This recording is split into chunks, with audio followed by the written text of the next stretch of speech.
Okay guys, hi Detuk, I am Detuk Indonesia. My name is Armia.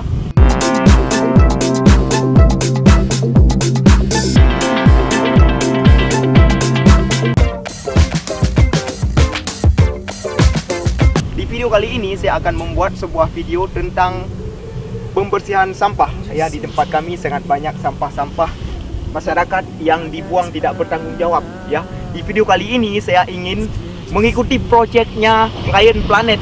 Ya, Klien Planet, saya akan mengikuti proyek Anda untuk mengambil sampah di sini. Cuman sampah di sini sangat-sangat banyak.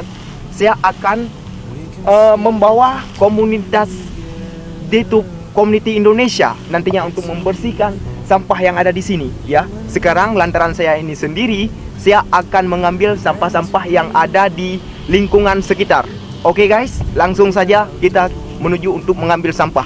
Oke teman-teman, ini ada plastik, akan kita ambil sampahnya.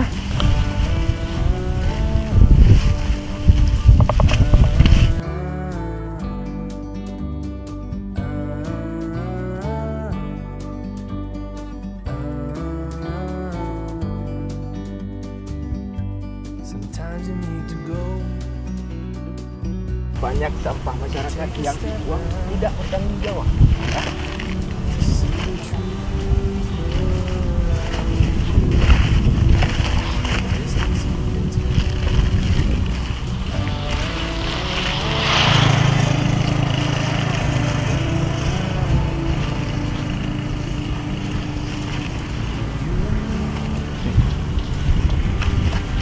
Oke, sekarang sudah kita ambil sampahnya. Nanti saya akan bawa ke tempat sampah. Terima kasih, ikuti terus kami.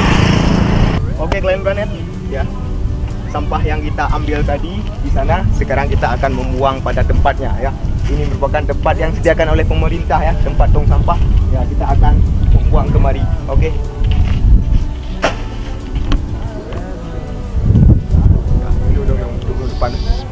Oke, sekian dulu videonya Klien Planet Detuk. Ya, jangan lupa upvote, resteam, dan follow kami. My name is Armia and I was thanks for watching.